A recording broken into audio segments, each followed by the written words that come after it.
Hey, so the book I want to look at today is The Hunting Party by Pierre, Christin, and Enki by Bilal. Now, before we actually get into talking about the graphic novel, I want to trace how I actually discovered this book. Okay, so let's go.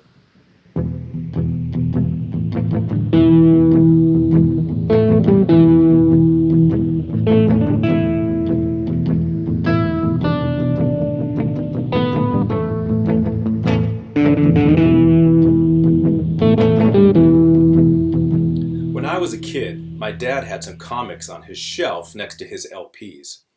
And they were either underground comics or issues of Heavy Metal magazine. And I wasn't supposed to look at these because they either contained sex and drugs or violence and sex. However, when my parents were gone or not looking, I would sometimes sneak in there and just catch a glimpse of the covers. And I really liked the cover of this fabulous furry Freak Brothers because they had a cat. That lets you know how old I was at the time. I also really remember the cover of this Heavy Metal. It is indelibly etched on my brain, and it's made a huge impression on me. So let's skip ahead a few years. My parents are separated, I'm living in a new town, and it's the end of the 1980s. That means the black and white boom is also coming to an end. So the publishers and comics that I was reading are disappearing from the shelves, and I'm looking for new stuff to read. About every week or so, I'm going to the corner grocery store to get milk or whatever, and on the stands at the corner grocery store is Heavy Metal magazine. So this is a decade on from the ones that I was seeing, but still, I knew what Heavy Metal was, and I knew that it contained comics. However, I felt like I shouldn't pick it up. I still had that old idea that this is forbidden fruit. Also, with covers like this, I kind of felt like it was porn, and seeing as some of the stories are in here, I was kind of right. But eventually, I picked up an issue of Heavy Metal, this one, and it really opened me up to the whole world of European comics. So this is the fall 1988 issue of Heavy Metal. It starts off with a Manuel Montano story by Miguel Prado. The majority of the issue is a long Valentina story by Guido Crapax. And his layouts and use of panels was really eye-opening to me, as well as just his pen and ink style. I also want to point out how diverse this issue was. Like, here's a story by Peter Cooper about bureaucracy and capitalism. And then look at the art on this story by Stephen Hall.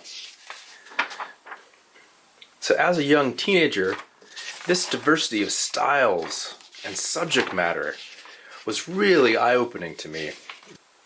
The other thing that this issue had was this ad for European graphic novels. And this same ad ran in a few issues. And I remember looking at these covers and wondering what these things are about. This diversity of styles, this diversity of subject matter. What were these comics about? Now, what's funny about this ad is it never mentions a publisher. You just send money directly to Heavy Metal. But if you look at some of these covers here, we'll go look at Giardino's San Pezzo here. I've got an issue of that. Or if you look over here at Joe's Bar by Muñoz and Sampaio, I've got that edition as well. And if you look at the bottom of these, the publisher for both these editions is Catalan Communications. Catalan Communications is also the publisher of The Hunting Party. So that's who's putting out all these graphic novels. And as I said, this is the tail end of the 1980s, and a lot of comics publishers are going out of business. And one of them that goes out of business is Catalan Communications. And so their books start to go for really cheap. Now, around this time, I was sent a Bud Plant comic art catalog. This is its website. Though when I had the catalog, the internet didn't exist like this. But in the catalog, there were very cheap editions of the Catalan Communications book. Because Catalan had gone out of business, you could pick up their almost entire run for about $5 a pop, which is what I did. And that is how I came to own books like The Hunting Party. So I ended up buying a lot of the Catalan Communications books, but the ones that had the biggest influence on me were Lorenzo Batati's Fires, Jerome Sheridan and Francois Bach's The Magician's Wife, and, of course, The Hunting Party by Bilal and Christin. So Enki Bilal is mostly known as a science fiction artist whose work appeared in the pages of places like Heavy Metal. His best-known series is probably the Nikopol series, which basically is a sci-fi story where Egyptian gods come back to Earth in the future, and what happens as a result of that. But he also worked alongside the writer Pierre Christin, and they did things that were sci-fi, but they did a lot of stuff that was actually political, and involved politics in Europe in the mid-20th century. And the height of this, at least for me, is definitely The Hunting Party, which deals mostly with Eastern European politics, specifically politics in Russia. So let's take a look at this book. One of the convenient things about The Hunting Party is that it lists its main characters on the end papers. Most of these guys here are from Eastern Bloc countries, and more importantly, are all members of the Communist Party and are movers and shakers within the Communist Party. Though our main character is this guy here, Vasily Alexandrovich Shevchenko. Shevchenko grew up in Russia and joined the Communist Party at an early age and was a member of the party through most all of the 20th century, and even at one time met Stalin himself. So this is a guy who has survived the ups and downs of the Communist Party during the 20th century. And if you know anything about the history of what went on, this is a pretty amazing feat. So this guy here is a survivor, a political survivor. And he's got this great face. I mean, he looks kind of like an aging lion or something. And one of the conceits of this book, which is really interesting, is that while this is basically our main character and everyone in the book is talking about this guy, he himself cannot speak. And so everyone else has to speak for him. The basic setup of the story is that they're headed on a train to attend a hunting party held by one of their old friends. More and more people show up to this hunting party, and each one who shows up has their own memory of Shevchenko, which we get to learn. So there's a lot of talking in this book, a lot of history, a lot of memories, a lot of characters, and I think my main complaint about the book is it's too much shoehorned into too small a space. But at the same time, there are these moments where things relax a little, like this scene, which is almost completely wordless, and we just get the feel of this hunt. And it sets up just the violent nature of what's going on here, but also that these guys kind of operate better when they're doing something and when they're killing something. And Shevchenko, even though he can't speak, obviously likes hunting, and he likes being noticed by the people. The story is framed by this character, who is a French translator, and he has ostensibly been hired to translate for this hunt. He is also young and innocent, and hasn't had to do anything yet that might compromise his own sense of ideals. This innocence is symbolized in this scene when this guy asks him if he wants to drink some vodka, and he says, "No, I'll stick to tea." And the guy's like, "Really?" And obviously the events of the story transform him, because here on the train back, he accepts the vodka. I don't want to give too much of the story away, but I want to talk right now about the visual storytelling, specifically some of the color choices. One is this use of white, which is obviously depicting snow, but you also see it coming through in a lot of these memories, and it seems to also kind of represent the haziness of memory. We're seeing a lot of these things as if through gauze or something. The other color choice is the use of yellow, and you see it highlighting certain characters. And it only does this in memory scenes. And so what is the purpose of the yellow? Well, like I said, it does highlight certain people. For example, this woman comes up over and over again throughout the book, and I don't want to give away why, but she is almost always highlighted in yellow.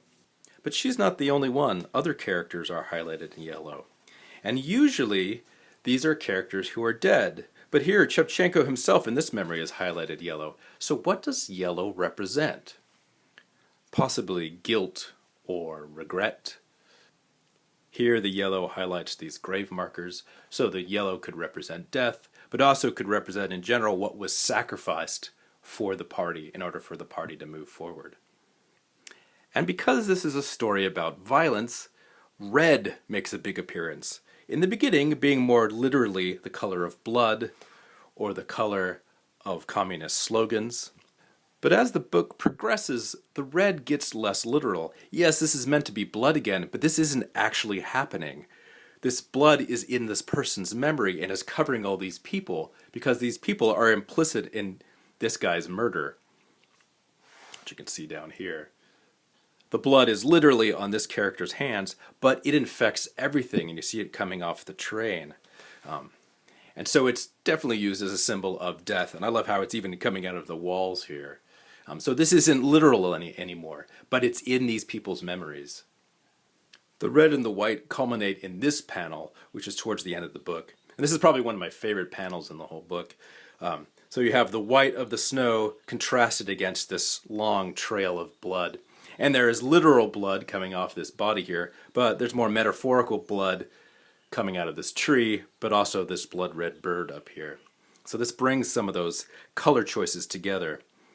I also just love how this is composed along a diagonal. And also if you notice that the lines in the background are grayed out, where the lines for Shevchenko are darker. Also the colors in the background are more pale, and the colors on Shevchenko are more saturated. So even though he's off in the corner, it brings him out, and you can tell that he's thinking about what is going on here. Is he the one seeing this blood red bird?